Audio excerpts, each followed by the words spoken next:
सबैजना हुनुहुन्छ है सबैजनालाई म धन्यवाद दिन चाहन्छु हामी चाहिँ कोसिस गरिरहेका छौँ निरन्तर हामी चाहिँ यो कुमाको मेलातिर ल हेलो यति रमाइलो छ साथीहरू जानेलाई बाटो खर्च हो सबैको नजर आज यसमै छ हामी चाहिँ यो प्रकृतिको काखैमा रम्दै चाहिँ माथितिर पाइला बढाइरहेका छौँ माथिबाट पूजा गरेर फर्किनेहरू पनि टन्नै लाइनमा हुनुहुन्छ हामी हिँडिरहेका छौँ अलिअलि यो सिद्धकुमाको उकालो चढ्दै गर्दा मलाई पनि दम बढेछ भन्ने चाहिँ लाग्यो है हाम्रो वरिष्ठ दाजु चाहिँ माथि बसिराख्नु भएको छ बाटोको छेउभन्दा पनि घारीतिर दाजु नमस्कार है कति छिटो त एक्लै ल आउनु जाउँ हाम्रा चेलीबेटीहरू सँगै जाउँ आउनुहोस् एकदम रमाइलो छ साना मान्छेदेखि ठुला मान्छेहरू धेरैजना हुनुहुन्छ है अनि यदि तपाईँहरू पनि यहाँ आउन चाहनुहुन्छ भने कम्ती पनि 3 बोतल पानीलाई मजाले सुरक्षित साथ कसैको नजर नलाग्ने गरी राखेर ल्याउनु होला अनि त्यसपछि 10 देखि 12 वटा कोसा चाहिँ केरा पनि लिएर आउनु होला है यो चाहिँ गाइजहरू हाम्रो लाली गुराँस के राष्ट्रिय फुल भन्छन् नि हो यसको यो ठुलो रुख छ है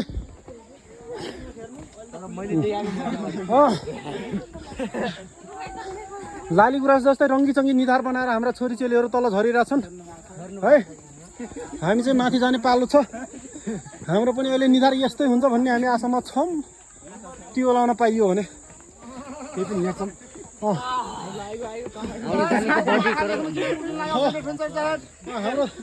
हाम्रो दाजुलाई चाहिँ देवी चर्ला जस्तो भएको छ है एकदम रमाइलो छ आउनुहोस् तपाईँले यस्तो ग्याङ बनाएर आउनुहोस् यति रमाइलो ठाउँ छ ओहो कर्णालीका मान्ठ भन्ने थाहा पाउनु भयो होला आउनु होला ल साथीहरू यो प्राकृतिक छहारी मुनि बाटो छ जुन बाटोमा हामी बिस्तारै माथि जानेले पाइला एकदम पावरले बढाइरहेका छौँ तलतिर झर्ने पनि आइराख्नु भएको छ आफ्नो गतिमा यता यो माथि सिद्धकुमाको सिरैमा पुग्ने एउटा उद्देश्य सहित हामी निरन्तर लम्किरहेका छौँ थकाइ महसुस भएको छ र पनि पुग्नु नै छ त्यो भएर निरन्तर हामी दौडिरहेका छौँ यो अथकित पाइला नै गन्तव्यमा पुग्नेछन् भन्ने हामीले सोचिरहेका छौँ यो प्राकृतिक छहारी मुनि हिँड्नुको मजा चाहिँ बेग्लै छ है त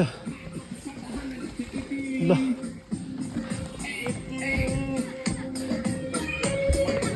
हाम्रो एकजना जेन्जी ब्रोले चाहिँ एउटा मिठो गीत बजाउँदै आफ्नो यात्रालाई निरन्तरता दिइराख्नु भएको छ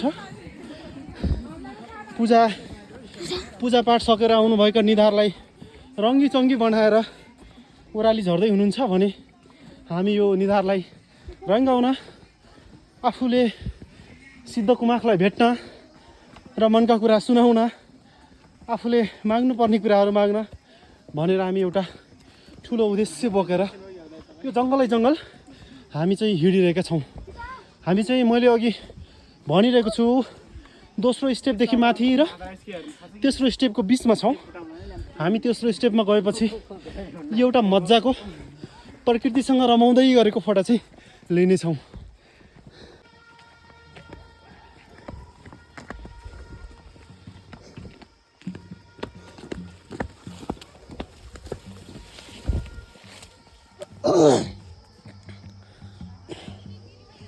यो प्रकृतिको चाहिँ एकदम सुन्दर ठाउँ छ हजुर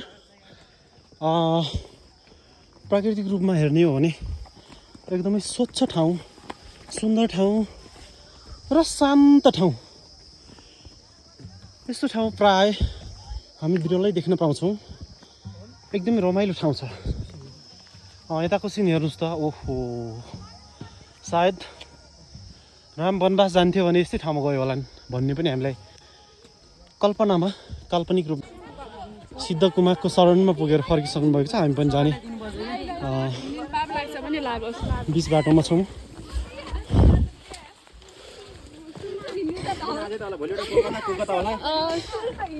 तेस्रो जुन दोस्रो स्टेपदेखि माथि र तेस्रो स्टेपको बिचमा चाहिँ हामी हिँडिरहेका छौँ अहिले।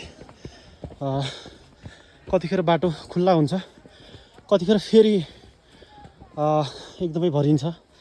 यहाँ आउने जानेको घुइँचो छ भनौँ न, बाटो पनि कतै अप्ठ्यारो कतै अलि सजिलो। यहाँको व्यवस्थापन पक्षीहरूले होला सायद कतै कतै बाटो सजिलो पनि बनाइदिनु भएको छ। अझै योभन्दा राम्रो हुँदै जाओस् आगामी दिनमा भन्ने पनि हामीले अपेक्षा गर्दछौँ। साथीहरू, मैले अघि भनेको छु तपाईँसँग, जुन दोस्रो स्टेपदेखि माथि तेस्रो स्टेप आइपुग्छ भनेको थिएँ नि, यो हामीले तेस्रो स्टेप भनिएको ठाउँ चाहिँ यही नै हो। यहाँ यो विश्राम स्थल पनि हो, एकदमै चिसो हावा, त्यसपछि यो छपक्कै ढाकेको कुहिरोको बिचमा हामी निरन्तर हाम्रा पाइलाहरूलाई अगाडि बढाइरहेका छौँ। अब थोरै छ, हामीले जानकारी पाएअनुसार अब हामी नजिकै आइपुगेका छौँ। सिद्धकुमाकको शिरको नजिकै आइपुगेका छौँ। यहाँ चाहिँ एउटा विश्राम स्थल जस्तो पनि देखिन्छ। सायद यो बस्नको लागि बनाइएको हो भन्ने पनि लाग्छ, तर मान्छे बस्ने गरेको जस्तो चाहिँ छैन, फोहोर नै छ।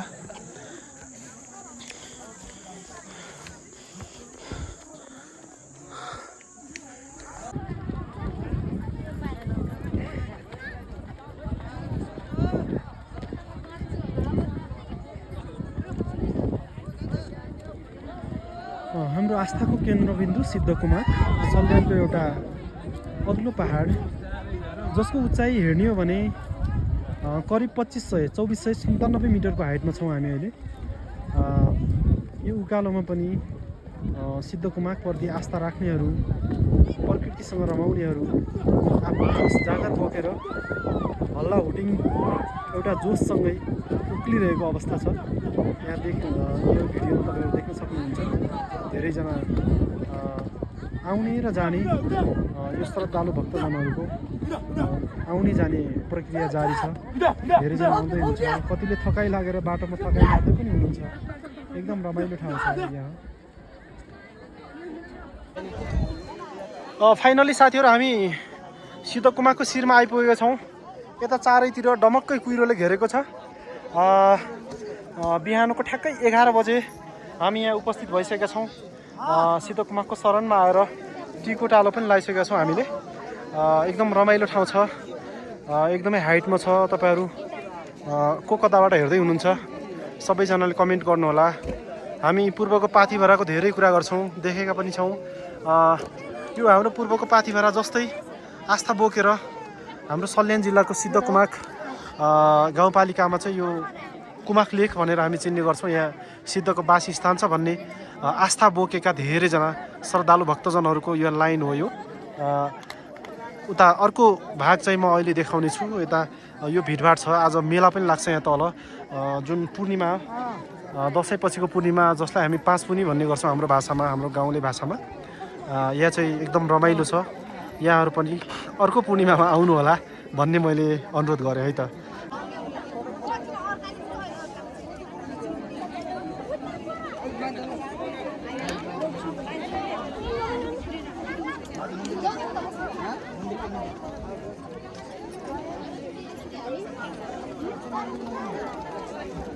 नमस्ते साथीहरू, आज मैले एकजना यस्तो मान्छेलाई भेटाएको छु जसलाई हामी कसरी चिन्ने गर्छौँ होइन भन्ने कुरा उहाँको आफ्नो चिनारी उहाँले आफै दिनुहुनेछ। आज उहाँको एउटा प्रतिभा हामी सुन्दैछौँ। आज सिद्धकुमाकले हामीलाई सायद जुडाइदिनु भएको छ, यो सायद जुडेको छ है। एकजना दार्माको चेलो भर्खरै आफ्नो भविष्य खोज्दै यहाँ हामीले फेला पारिसकेका छौँ। हामी सँगै छौँ। यहाँ चाहिँ बाँकी हाम्रो जुन प्रतिभा सुनाउँदै हुनुहुन्छ उहाँबाटै, त्यसपछि परिचय पछि गरौँ है त। हस्, नमस्ते, म देवजङ ठकुरी। मेरो घर सल्यान जिल्ला दार्मा गाउँपालिका वार्ड नम्बर 1 मा पर्छ।